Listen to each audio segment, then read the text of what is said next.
show, we'll join some amazing spoken word artist and the legendary comedian Louis Dix to diagnose, disrupt, and heal your relational wreckage in real time. Listen, bring your trauma. As a matter of fact, bring your baby mama. No, bring your testimony. And if you're still texting your ex at 2 a.m., baby, you're not just invited, you're the target demo. Tickets are moving fast, so grab yours at themiracleinglewood.com before your dating history gets flagged as a pre-existing condition. That's themiracleinglewood.com. We'll see you there Saturday, May 23rd at 7 p.m.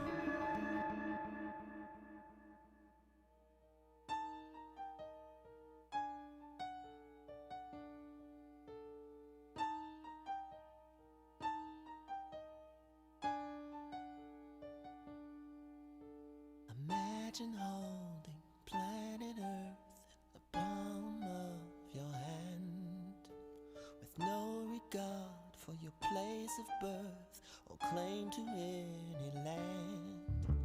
The only thing between us now is the truth we understand. If planet Earth was in the palm of your hand,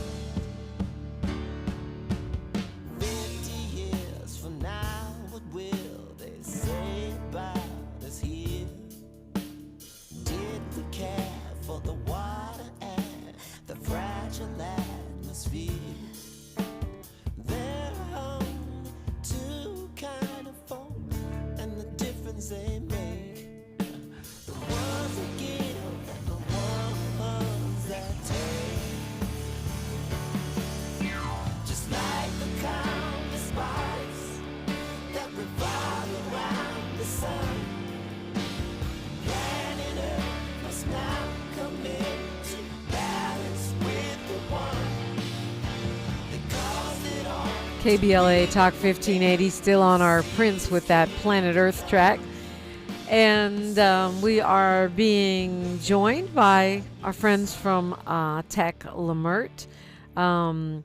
Paris McCoy is the executive director there. She's a creative producer and a director of photography, as well as the director of this Leimert Park-based nonprofit that does all kinds of great work. Paris McCoy, welcome. Good morning. How's everyone doing? Happy Earth Day. Same everyone. to you. Yeah. Happy Earth Day to you as well. So we're also being joined on the phone by the co-founder and CEO of ChargerHelp. She's from South LA. You guys remember her. We talked with her before. She is in the electric vehicle, the EV industry. And she started working her way up there in other companies and then founded her own, ChargerHelp. Kameale, Terry, welcome back. Hey, good morning. Good morning. And my co-founder made sure I told you hi, Dominique. She said, Yvette tells you hi. So yay. Well, tell her I said hello back. Yeah. Great to hear from you. So, yeah, I mean, it's a lot to talk about. And, you know, we've been doing these monthly segments with Tech Leimert. And a lot of times when we think about technology, we don't always think about it in the context of green technology, even though it seems like tech can be a huge solution or a huge problem when it comes to the climate emergency. And I'm gonna start with you on this. Paris, I was just bemoaning how the U.S. has moved away from green technology and seems to be moving away from green energy. And then, you know, we see this aggressive sort of energy use with the rise of these data centers. But do you see tech as, you know, as an opportunity to save the planet, or is it Earth's demise? I do think that it's a catch-22. I think that with technology, we have the ability to take a lot of information, do a lot of research, and really just accelerate our understanding of things that could be a solution And I also, with these data centers and the data center problem, which is just a mirror of industrial, like America's approach to anything industrial or any kind of industrial movement. That is, tech right now is a huge environmental problem. So it's a catch-22. Like, we have the power to understand and utilize the technology for good, or as we can see, it can be used for not so good. Yeah. Well, I mean, I guess that's true of anything, but it definitely feels like it's more of a paradox than usual, right?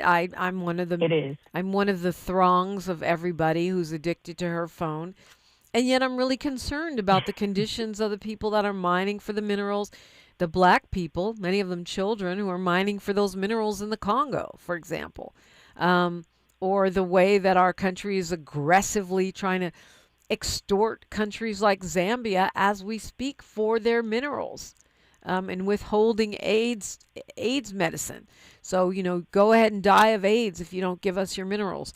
It's kind of like almost made us into sort of a dope fiend for the minerals that are needed for this technology. And I feel like I am part of that dope fiend ecosystem because I don't know what I would do without my phone.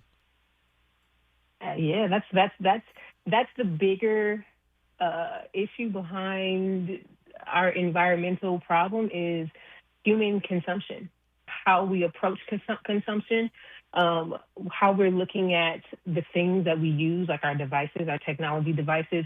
Like, we don't really, on a larger scale, most people don't understand like where it comes from, how it's made, and how that development or that technological development is impacting the environment. Like, we're in this huge AI surge and conversation, but as people are engaging with AI, they're also not understanding the immediate environmental impacts of AI. And so, like, I think that on the consumption side, we as people need to be very cognizant and very aware of how all of our consumptions of things that we buy, we use, we wear, we eat, just like how we talk about our food journey, and how that impacts the environment, all the way down to the technological devices we use. And if we understand that it is a huge environmental impact, we might make a different decision about upgrading to that iPhone 17 when you have a 15 that works just fine. You know what? I agree with that, but I also do think that we tend to put everything on the consumer when it's really, if we want to see widespread impact, the corporations need to do better. And what I mean by that, for example, clearly the business model of, I use an iPhone, so I assume it's the same with Android. But the business model of these phones is they're disposable. They're constantly trying to get you to get the new one. The operating system doesn't even work, on the old phones after a while, and so it's a setup. And so yeah, we can hold on to our BlackBerry, but I wouldn't just hold on to a BlackBerry. and we can hold on to our BlackBerry, but I also think the corporations have to be encouraged, and I would, by encouraged, I mean, lawmakers. Can we get some laws here to stop having the business model depend on the disposability of these expensive, waste-producing items? Mm-hmm. I think it's a partnership. Yes, go ahead, Kameale. I was just going to drop in to probably pull another thread here. So yes, like, there's this thread of the consumer, there's a thread of corporation, but as a founder, I do think that there is this thread around innovation and like what's next that can be true, and how do the folks that are building differently. For instance, there's like 2 Black female scientists that had a company around other renewable minerals in order to like compete with the minerals that were coming from the Congo, right? I believe their company was not able to raise funding, and so I don't know what they're working on now, right? But I do want to interject that like there is now even more so than ever this huge need for all of society to have builders that are coming from different backgrounds, and so. That's my 2 cents there. Like, that's what I'm hyper focused on. It's like, how do we find these builders? How do we find these Black scientists? Because they exist. I moved to the Bay recently. We had a dinner, and it was about 10 different Black folks, young folks, scientists that are being backed by like this low key, Black founder that has a lot of exits, and like they're building stuff with thought. And so I do want to just, add that thread to the conversation. I think it's an important thread because a lot of times we look at this, predatory model where we're only looking at infinite expansion and competition. We forget to remember creativity and innovation as probably the most important aspect of what's going to save our butts if we want to, be able to live on a planet that can sustain life. And we'll get a little bit more into your business, Kameale, when we come forward. I mean, the lane that you've chosen for your business is, seemingly one of the lanes that gets us to breathable air, livable planet status. We'll look at that when we come forward. We're doing Earth Day, and we're doing tech, and we're doing it with Leimert on KBLA Talk 1580.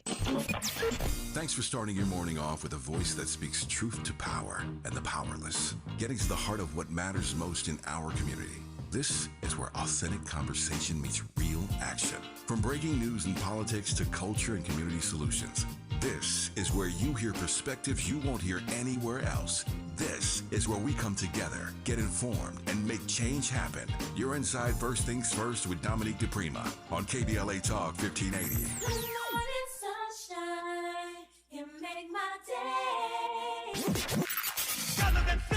There is no denying that we've always been the conscience of this country. KBLA Talk 1580 is progressive talk radio built for our community, by our community, and with hosts who look like you, live near you, and care about what you care about. 50,000 watts of truth right here in Southern California. KBLA Talk 1580. Listen live on your AM radio dial at 1580 or stream us live on our KBLA1580.com website or on our free KBLA 1580 app. Unapologetically progressive.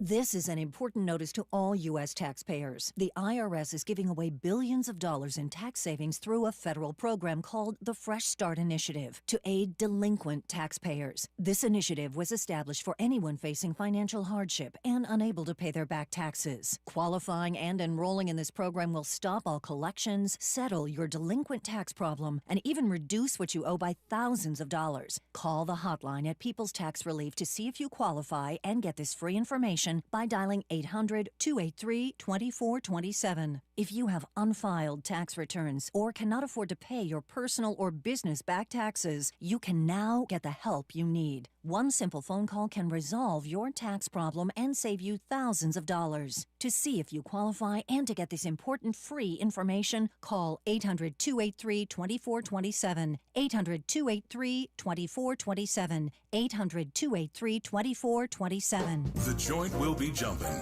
Ebony Repertory Theater, in association with Big Street Films, brings you one of the most beloved musicals of all time. Tony Award winner, Ain't Misbehavin'. The soulful, swinging celebration of the music of Fats Waller. From the rollicking to the romantic, this show is pure magic, full of the songs that defined an era and the voices that'll make you forget everything else for a night. Foot-stomping, heart-stirring, unforgettable. Don't miss Ain't Misbehavin' at the Nate Holden Performing Arts Center, starring Lettucey, directed by Ren T. Brown. This is the night out you've been waiting for. Tickets are going fast, so don't wait. Grab yours now at ebonyrep.org or call the box office today at 323-964-9766. Ebony Repertory Theater, bringing the culture, keeping the legacy alive. Ain't Misbehavin' runs May 21st through June 8th at the Nate Holden Performing Arts Center. Get your tickets now. Thanks for waking up with Dominique DePrima on KBLA Talk 1580. And you're waking up with Paris McCoy, who's the executive director of Leimert, and Kameale C. Terry, who is the founder of ChargerHelp. Kameale, it just doesn't seem like it would be a controversial matter having chargers for electric vehicles, but it seems like it has been a bit of a political football of late. How is the how is the current environment? And I'm not just talking about, the decisions by the White House. I'm talking about gas prices and the war, the corporate war that's going on with these different electric vehicle makers as more and more folks enter this market. How is that impacting ChargerHelp, your company? Sure. It's actually been, really interesting. So most of our clients are fleet operators, and a lot of these fleet operators are electrifying their fleets, like their vehicles, not necessarily because they cared about the environment. They actually see that an electric vehicle over time is cheaper to own, and so it's a reduction of what they call total cost of ownership. And so even like with what we saw a lot of the headwinds at the top of this year, we actually saw our business, continue to double last year, and this year we're setting up to triple again, but focus highly on businesses that they are looking at this as a financial decision and not necessarily a moral decision, which is very interesting, and it kind of ties into everything with the gas crisis. Is that I do hear that folks are making different decisions now, not necessarily because like, hey, I believe, this is going to help change the environment, but like, oh, this might actually be cheaper. I still think that from a consumer perspective, the electric vehicles are too expensive. I think that your used car market is still, underdeveloped. So I think there's still time there. But the last thing I'll say, though, I'm a part of this association that is made up of a lot of large corporates, and we're starting to already see there where a lot of the major car OEMs are taking steps back. But while they're taking steps back, there are these other tech companies through autonomous vehicles and adjacent that are taking steps forward. So we might just really be in a very interesting time period where you see a switch of where capital and where people are going to buy, because what people like to do is like they like to spend money on a good experience, right? Like Americans, we love spending a dollar. We will find a dollar for a good experience. And so if you can put forth vehicles that are affordable and actually have a better experience than some of these big three, car OEMs, we actually might be in a better situation than we think that we are. OEM, original equipment manufacturer, is that what that's? Manufacturer, yes, ma'am. Apologies. Yeah, so like the Fords and all that stuff. Yes. Yeah. It's an interesting time. I mean, to me, in a way, it's nice that people do things for moral reasons, but when the moral reason lines up with the, economic best interest, that is kind of the sweet spot, isn't it? Absolutely. And I think that's what, at least as a startup founder, we've been building now for almost 7 years. And this is the first time in market. We actually just went out for a round and was able to close some capital. But what people were really interested in is, at the end of the day, our services and what we offer makes business financial sense. And I do think at some point, there is this forcing mechanism that essentially will have to happen where you have to have a consumer that enjoys the product. And two, this product has to make business financial sense. I think that we could have used some more help, but I'm very interested to see really like Black Americans, how are they going to choose to participate in this space, which today, I think I talked about this last time I was on the show. My brother went out and bought an electric vehicle, not because he cares about the environment, like he just thought the vehicle was cool. And I know a ton of people today that actually have electric vehicles because they just enjoy the product itself. And a lot of the prices did come down on some of these electric vehicles at the top of this year. So it's not a bad place to be in, but we can't take it for granted. We got to be mindful, and it's not that like, you say like, okay, everything's solved now, right? But it's a point that should be made. Yeah, I mean, and it's a fair point. I mean, the Paris, one of the reasons that we hear that folks like to use AI is because of the affordability argument, right? I mean, that's the same argument. I can get more work done with fewer people in less time. I think that is a common this decision maker or decision factor around why people use AI, especially in the workforce. And I think that's something that we have to look at is like how our workforce is developing at this point, where people feel the need that they have to use a machine to double their productivity. That's a conversation in and of itself. But with that, I was just kind of going back to the idea of understanding like what the trade-off is in that extra productivity that you're getting. And I know that it's a conversation and it's a decision that you would have to make, is that, if I'm producing more hours, I'm keeping up with my job, I'm using AI to help me be more productive, faster, et cetera. But every time that I'm using any of these AI systems, there is an environmental impact.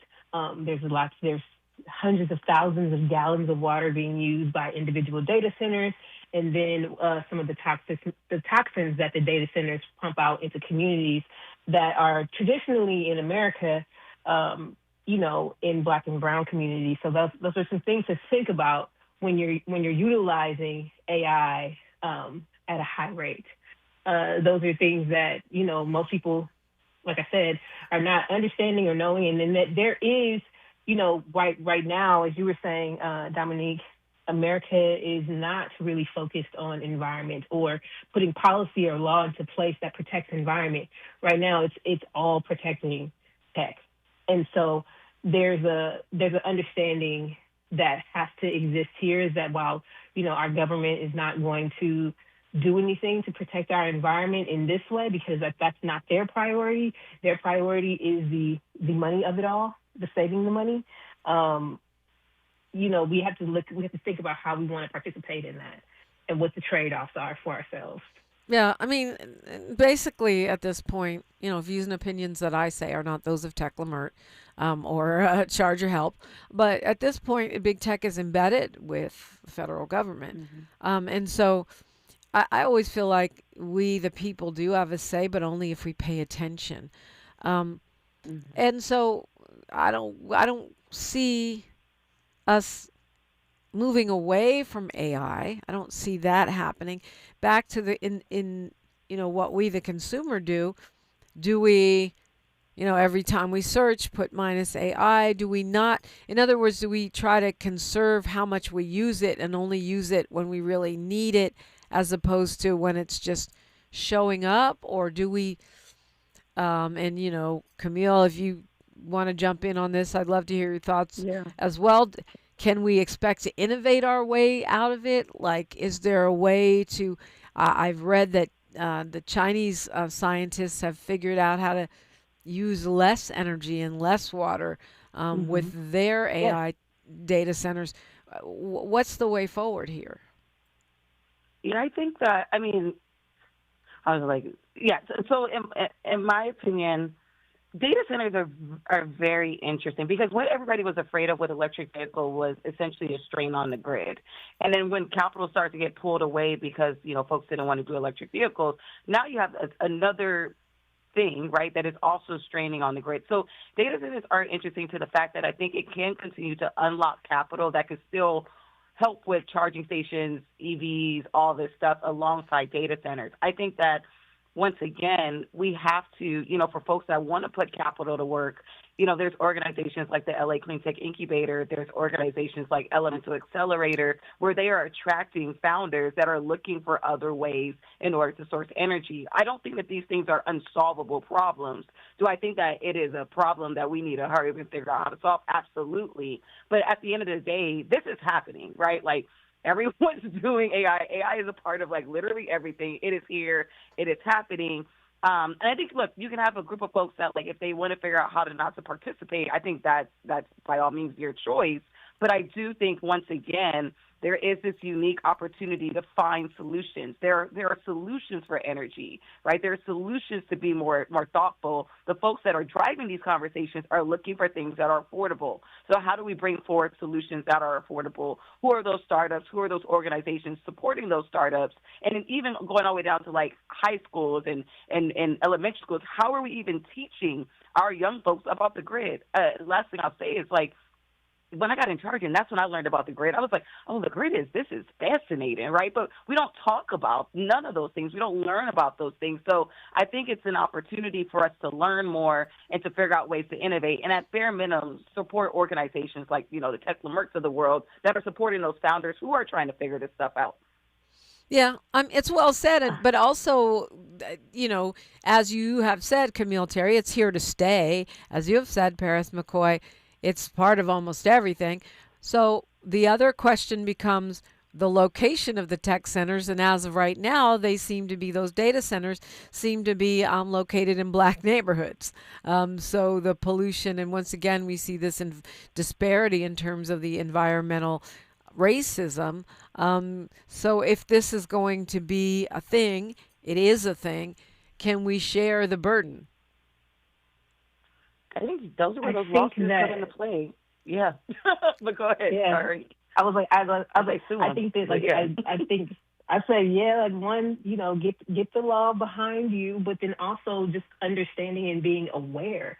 There's not a lot of people in like other cities where these data centers are not, that are having the conversations around what's happening in like in areas where they are. And again, this is something that, in my opinion, is not in my opinion, but in fact, is not new.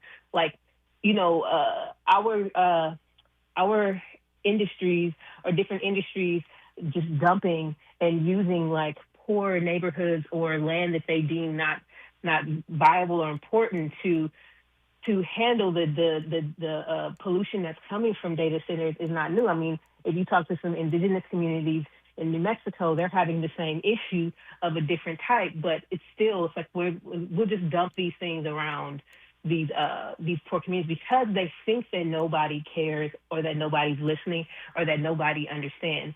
So like, education and understanding, at least for our folks, like, if we here in Los Angeles, if we know what's happening in the South to our cousins and their neighborhoods and what's happening around them, and we can join them and help them and, tap in with the NAACP. Like, they have a huge campaign and information center around what's happening in Southern communities with these data centers and like this pollution. So tap in and like educate yourself and understand and see where you can support in other areas where it may not be a problem in your area, but it's a problem in other areas, and you can support them as well.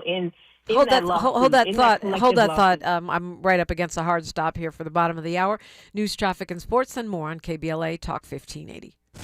She's reclaiming her time on KBLA Talk 1580. More First Things First with Dominique DePrima when we come forward. I'm Bree Wood with BIN News Now. The Justice Department is accusing the Southern Poverty Law Center of fraud, alleging it funneled donor money to individuals tied to extremist groups. Acting U.S. Attorney General Todd Blanche. The SPLC was not dismantling these groups. It was instead manufacturing the extremism it purports to oppose by paying sources to stoke racial hatred. The SPLC says it's cooperating with a federal probe and denies any wrongdoing. Federal authorities have arrested a Shreveport man in Louisiana accused of supplying the gun used in a mass shooting that killed 8 black children. The Justice Department says 56-year-old Charles Ford illegally gave the rifle to the gunman and lied to investigators. And Drake has announced a new album titled Iceman, revealed through a viral ice installation in downtown Toronto. It drops May 15th. Get BIN News Now on demand 24/7 on the iHeartRadio app. Head to Waba Grill for $5 happy hour weekdays after 3 p.m. and try our new Chili Crisp dumplings paired with a premium beverage drink like our new Strawberry Watermelon Lemonade Energy Refresher. Both for just $5 only at Waba Grill. This is the KBLA Sports Minute with Ray Richardson. The Lakers are showing signs that they are not as handicapped as people thought they would be without Luka Doncic and Austin Reeves. In their absence Tuesday night, the Lakers got big-time performances from Marcus Smart and Luke Kennard. Throw in a strong game from LeBron, 28 points and 7 assists, and the Lakers put together an impressive 101-94 win over the Houston Rockets. The Lakers are up 2-0 in the best-of-7 first-round playoff series. Game 3 is Friday night in Houston. The Rockets hope to have a game plan by then on what to do with Smart and Kennard. Smart had 25 points, 7 assists, and 5 of the Lakers' 11 steals. Kennard dropped 23 points. In the 2 playoff games against the Rockets, Kennard has scored 49 points. He and Smart combined for 8 of the Lakers' 13 three-pointers. The odds makers in Vegas are quiet this morning. They predicted Houston to win both games. No debates, no speculation, just the info you need. That's your KBLA Sports Minute. I'm Ray Richardson on KBLA Talk 1580. Hi, I'm Fred Martin, founder of Compton Kids Club. I just want to talk about the authenticity and tell y'all about my homeboy, Tom Tom Steyer. Tom is a rock star. When I met him, Tom gave a grant to schools in San Francisco. All the kids were on probation. We were flying instructors for 2 years to come and help those kids doing performing arts and turning their life around. Some of the kids that he supported, they've graduated from UCLA. Let's fast forward. Tom is in schools in Compton, hanging out with the kids in the piano classes. Brother Tom Steyer hangs out in the studio with us. These are the seeds that he's planted. This has nothing to do with elections. What's coming out of his mouth is not a campaign speech. It's authentic. And when he say he walks away from a business because he want to do his values, he ain't making that up because he's running for governor. This man is real. Ad paid for by Steyer for Governor 2026. It all comes down to this, folks. Yep, the entire season is on the line. But my throat has officially thrown in the towel. Sounds like you need Vicks VapoCool drops. They're max strength and vaporize sore throat pain. Whoa! These VapoCool drops hit fast! Speaking of fast, did you just see that play? Yeah, he vaporized that ball. That pun should have come with a penalty. Vaporize sore throat pain with Vicks VapoCool drops. Use as directed. LifeLock, how can I help? The IRS said I filed my return, But I haven't. 1 in 4 tax-paying Americans has paid the price of identity fraud. What do I do? My refund, though. I'm freaking out. Don't worry, I can fix this. LifeLock fixes identity theft guaranteed and gets your money back with up to $3 million in coverage. I'm so relieved. No problem. I'll be with you every step of the way. 1 in 4 was a fraud-paying American. Not anymore. Save up to 40% your first year with promo code NEWS at LifeLock.com. Terms apply.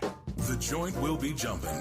Ebony Repertory Theater, in association with Fig Street Films, brings you one of the most beloved musicals of all time. Tony Award winner, Ain't Misbehavin'. The soulful, swinging celebration of the music of Fats Waller. From the rollicking to the romantic, this show is pure magic, full of the songs that defined an era and the voices that'll make you forget everything else for a night. Foot stomping, heart stirring, unforgettable. Don't miss Ain't Misbehavin' at the Nate Holden Performing Arts Center, starring Lettucey, directed by Ren T. Brown. This is the night out you've been waiting for. Tickets are going fast, so don't wait. Grab yours now at ebonyrep.org or call the box office today at 323-964-9766. Ebony Repertory Theater, bringing the culture, keeping the legacy alive. Ain't Misbehavin' runs May 21st through June 8th at the Nate Holden Performing Arts Center. Get your tickets now.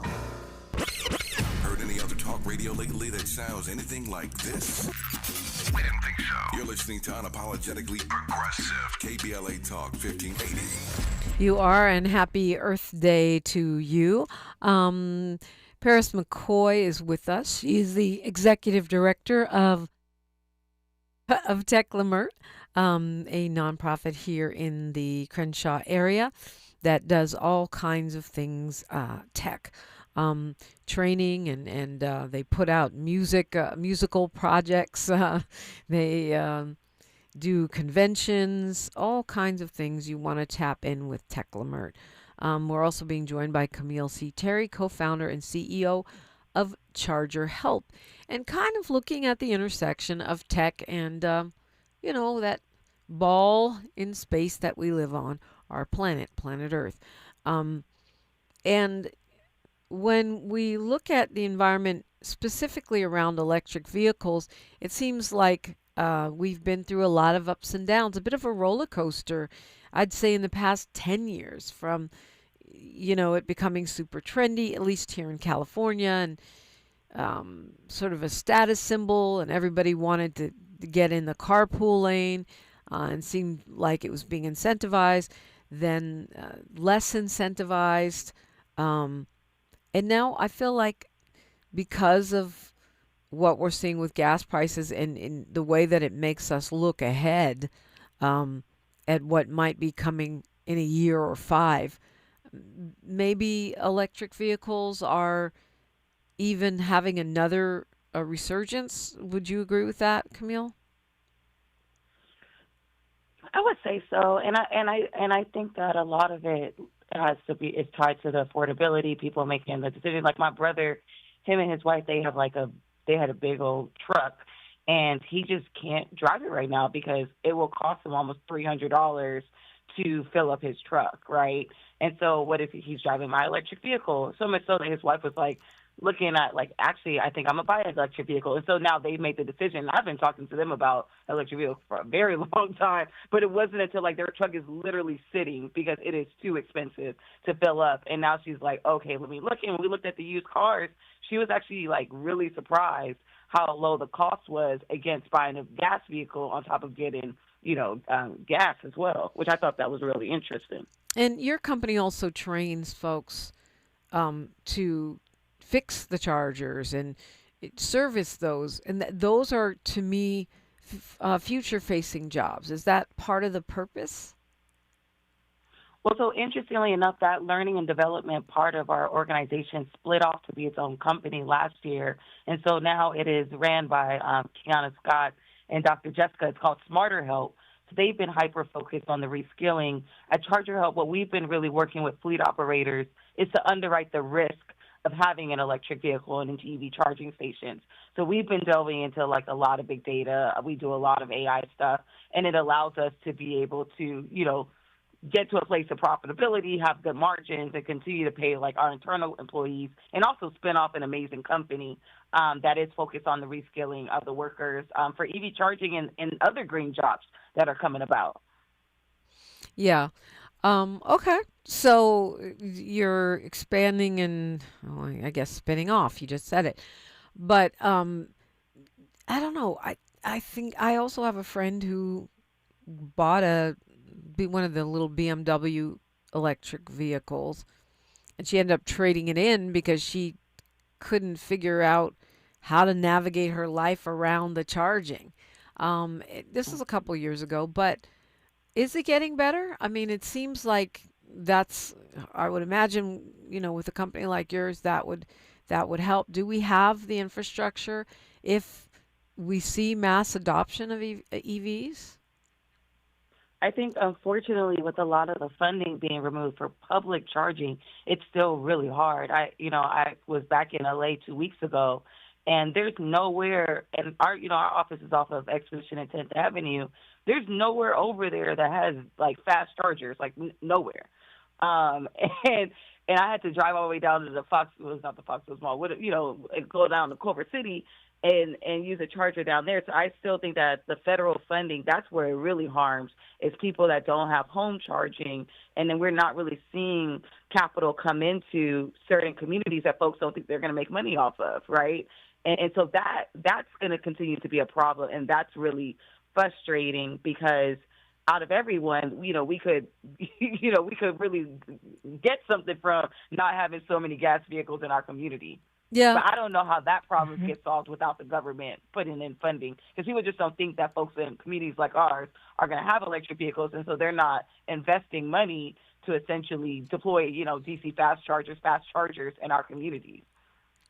Yeah, I think that's right. Even though it seems like every single Uber driver is in an electric vehicle, and it's almost like that's the only math that makes sense at this point with gas prices, where you can actually make money doing rideshare driving as if you have an EV. Mm-hmm. Yeah, I introduced my mother recently into the EV vehicle, and that is one of the challenges that she's experiencing, is that either if she's at a community college that has the chargers available, but even then that's limited. The fast chargers are definitely, Santa Monica. They're not close. They're not in our neighborhood. So charging is definitely, there might be a couple of fast chargers off of Century and Crenshaw in one of the centers, but there's not a lot. There's not a lot, and there is this mass assumption that we don't need it in our neighborhoods, but we definitely do. We definitely do. Yeah, let me withhold that commentary for another day. But Paris, what were you about to say regarding that? Is there an advocacy piece, where KBLA or Tech Leimert or somebody needs to be involved in making sure that we have equal access to power, black power, so to speak, in the literal sense? Yeah, that's. A part of our advocacy is tapping in with organizations like Kameale's, and definitely her spinoff, the spinoff or the split off organization, but just tapping in with those innovators that are right here in our community that we know, that we have relationships with, so that we then can further that advocacy conversation, that policy conversation. So, that's our approach, and that's our solution, is to make sure that we stay in the company of the Kameales of the world and figure out how we can continue to rally together, really, in figuring out like what is the next step to affect policy in this space. I mean, isn't there a role for lawmakers too? Because they're the ones that, that design the public space in many ways, and that can advocate for those dollars for public charging, rapid charging, where it's not just on the west side. If you're in LA, it's not. It seems like most communities it's the west side, but it's not the place. It's in the places where we are. I mean, when I talk to like the lawmakers, a lot of folks are just like, there's so many needs in our community, and putting in charging is not going to be one of them, right?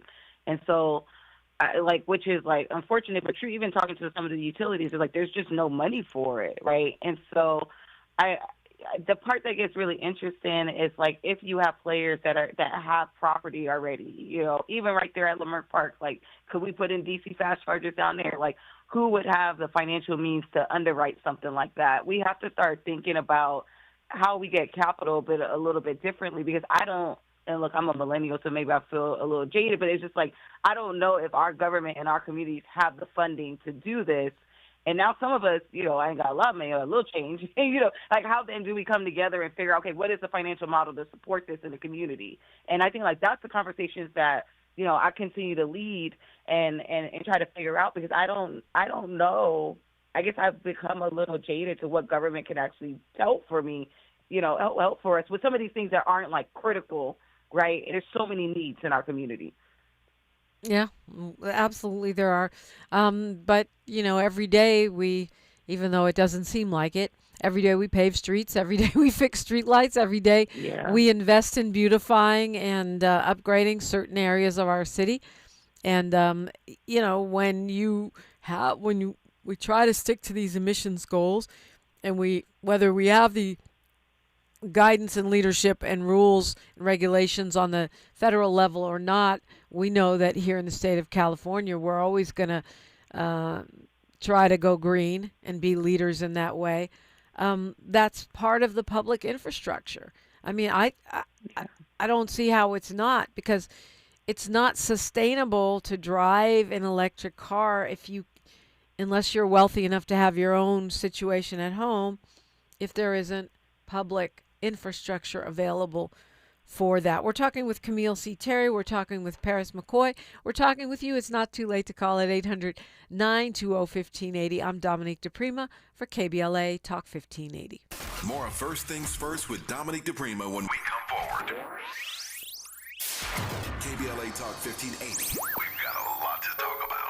KBLA Talk 1580 is connecting you with services and solutions. Domestic violence and family violence is when someone in an intimate or family relationship tries to gain or maintain power and control over another through a wide range of abusive behaviors. Every single act may amount to abuse. Abuse can take on various forms: psychological and emotional, physical and economic, and sexual abuse. The Genesee Center Incorporated is a nationally recognized nonprofit domestic violence prevention and intervention organization, housing women and children from 30 days up to 2 years through emergency and transitional shelters. The Genesee Center also provides support services like mental health counseling, life skills classes, computer training, job referrals, after-school programs for children, field trips, tutoring, and comprehensive of direct legal services. If you need help or you'd like to donate or volunteer, call the Genesee Hotline, 1-800-479-7328. That's 1-800-479-7328, or visit Genesee.org. Everyone has the right to be safe. This is a community call to action from KBLA Talk 1580. You better work. She's rooted in culture and rising in power. Los Angeles City Council member Karen D. Price Jr. invites you to the District 9 Women's Leadership Summit, a powerful gathering celebrating the women who shape our communities. Join us Sunday, May 3rd from 1 to 6 p.m. Registration is open now, but space is limited. District 9 residents receive special priority. This event is free. Call 323-846-2651 to reserve your spot. That's 323-846-2651. Be rooted, be powerful, be there. Lots of places can expose you to identity theft. Oh no. That's why LifeLock monitors hundreds of millions of data points a second for threats to your identity, which is way more than anyone can do on their own. If we find anything suspicious, like new loans or changes to your financial accounts, we alert you right away, all through text, phone, email, or the LifeLock app. Get the alerts that could make all the difference. Save up to 40% your first year with promo code NEWS at lifelock.com. Terms apply. There's a lot of uncertainty in the world right now. Things are changing fast and no one knows what comes next. Times like these make you realize just how important it is to be prepared. That's where My Patriot Supply comes in. They're America's #1 most trusted resource for survival food, solar power, water filtration systems, and more. Go to preparewithamerica.com to unlock a special offer that'll help you get ready for whatever comes our way. Go to preparewithamerica.com to see the special offer right now. That's preparewithamerica.com. The conversation continues right now with Dominique DePrima on First Things First. Paris McCoy of Tech Leimert is my guest. Kameale C. Terry of ChargerHelp is my guest. I'm reading that General Motors has paused work on their next-gen big trucks and SUVs that are EVs, and that they are pivoting back to gas vehicles. What do you make of that, Kameale? Yeah, it's, I referenced it a little bit, earlier. It's going to be interesting to see how, our big three American companies, participate in what they do. What I will tell you, last year, I, went around to Europe. I got the opportunity to go to like 7 countries in Europe. Electrification, electric vehicles, this conversation is not politicized in other parts of the world, right? It is just a normal innovation. So the American car companies can, look, they have to make money. They feel like they're not making capital off it. I think that's fine. But what's important to understand is that we're a global society, and so this is happening everywhere else. I was on the phone with a friend from Nigeria. They are deploying electric fleets right now, so it's happening, and it's going to be interesting to see how America plays. But also in that, by stepping back and not figuring out how to solve some of these problems, what are going to be the new companies that are going to come about? Our companies today that are dominating did not always dominate. They were always incumbents. And so I think it is an interesting thing to balance as an incumbent. How do you be innovative, continue to drive value? But there are whole electric fleets coming into the U.S. market, here in the U.S. market, that are willing to participate and figure it out. And it's just going to be a very interesting, next 10 years. Yeah, I mean, I don't know. This may be too political for either one of you. You can defer the question if so, but it seems like by abdicating the space, by stepping back and saying no, we want more and more gas and oil. That aside from the impact on planet Earth, we're creating a vacuum that China and others are stepping into. They are speeding up their green technology, not just electric vehicles, but sustainable energy sources, wind and solar and such. As this administration just shut down a bunch of wind farms, and they're moving away from green energy. Is that even smart capitalism, I guess, is the question. And I think that's the thing that it's going to be really interesting to see how things shake out, how corporations balance the like politicizing innovation, right? Like if you think about using the wind, using renewable resources, this isn't, this is to me it's like it makes a lot of sense. You want to use something that's not going to go away. Like you are politicizing innovation. You are stopping to do innovation because of what? And I think that the companies that can figure out how to continue to look at innovation and profitability, because like we talked about before, we can't just create stuff that people won't buy. That's just not how America works. And so we do have to figure out, okay, what are things that people will purchase? How then do I ensure that it's affordable? And then how do I continue to drive towards innovation without, succumbing to the politicization of innovation, which that's not happening anywhere else. Only in America do we think that utilizing a natural resource is weird because of our politics. Now, that's odd. I mean, and then you look at some of the global scenarios, Paris, like you look at Cuba, where we're blockading their oil and they're being forced to rely more and more on solar, and they're getting some solar energy infrastructure donated to them by other countries as a means of not ever having to be in the dark again. Again, it seems like we're forcing other people to get ahead of us in sort of the green technology learning curve and profit curve as well.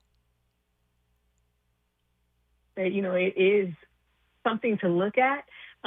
In my personal thought, a mistake to cater what you're developing and what you're doing according to like the current administration. The current administration, as we're seeing, there's a lot of changes that are happening that are not innovative forward in areas that we need and in areas that we are that innovation is needed for climate change. So, it will be interesting to see how things like pan out over the next few years, because that reverting to gas vehicles, it's not going to propel us forward. That's for sure.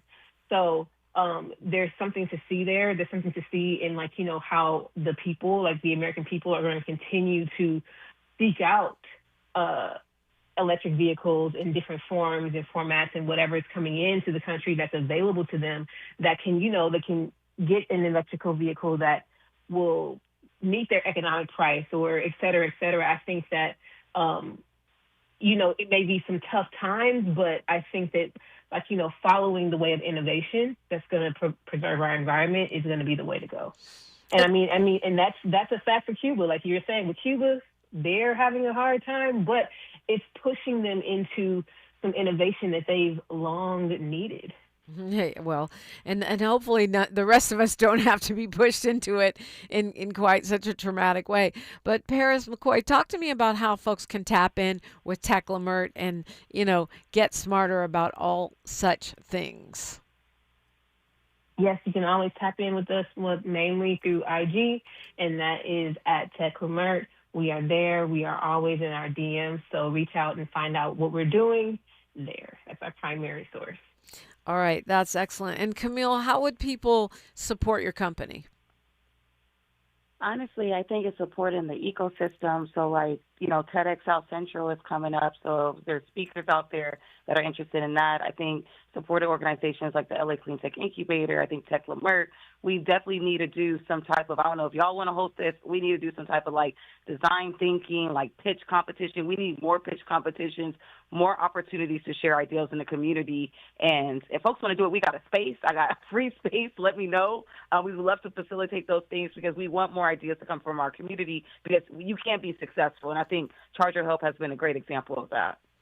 Yeah, well, and congratulations to you on that. I think we always, in my opinion, we always underestimate the amount of innovation that does come from our community because it's not being always centered, and I'm always happy to see the more of the teaching centers and tech labs that are popping up at various nonprofits. That's a great thing, but it's also important to realize that some folks are already there, innovating, already in the space, doing the work, and creating things that make a difference. Thank you. Yep. We've got 60 seconds here. Paris, what would you like to leave us with this morning? I would like to leave us with that statement that you just said. I think that it's really important for us to know who the innovators are in our community. ChargerHelp is in the Avenues, 10th Ave. That's not far from Exposition and Crenshaw. To know the tech Leimert, to know all the organizations and peoples and brains and minds that are innovating in all different areas, but then also who are innovating, thinking about economy, workforce, our Black futures, and then also our environment. Yeah. Yes, indeed. It's a lot to keep, to hold, but I believe we can do it. Kameale C. Terry and Paris McCoy, thank you so much for joining today. Thank you. Thank you. Yes, we can do it. And we ended up on this Earth Day talking a lot about technology, which, as we started out this conversation saying, does hold the answers to some of the problems that we have in terms of our Earth Day portfolio, which is interrupting the climate emergency, also holds many of the challenges and places in need of innovation. Tavis Smiley's show is up next as per usual. He's got a jam-packed lineup for you. You do not want to miss it. Don't forget, you can find me roaming around on social media. I'm at Diprima Radio, DIPRIMA, and then radio everywhere. Even have my own YouTube channel. Please subscribe. And we are at KBLA 1580 on all platforms. As we're streaming now, please like, follow, subscribe, make a Smart Aleck comment. We love that engagement. It helps keep us healthy. Like my mama, the late poet laureate of San Francisco, Diane Diprima, used to say, history is now. Like I always say, we're making it together. Until tomorrow, one love. KBLA 1580 Santa Monica.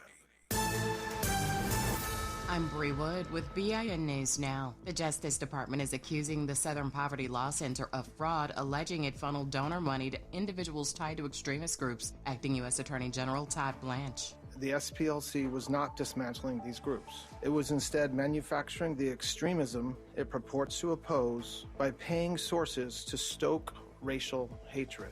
The SPLC says it's cooperating with a federal probe and denies any wrongdoing. Federal authorities have arrested a Shreveport man in Louisiana accused of supplying the gun used in a mass shooting that killed 8 Black children. The Justice Department says 56-year-old Charles Ford illegally gave the rifle to the gunman and lied to investigators. And Drake has announced a new album titled Iceman, revealed through a viral ice installation in downtown Toronto. It drops May 15th. Get BIN News Now on demand 24/7 on the iHeartRadio app. Head to Waba Grill for $5 happy hour, weekdays after 3 p.m. and try our new Chili Crisp Dumplings, paired with a premium beverage drink, like our new Strawberry Watermelon Lemonade Energy Refresher, both for just $5, only at Waba Grill. This is the KBLA Sports Minute with Ray Richardson. The Lakers are showing signs that they are not as handicapped as people thought they would be without Luka Doncic and Austin Reeves. In their absence Tuesday night, the Lakers got big-time performances from Marcus Smart and Luke Kennard. Throw in a strong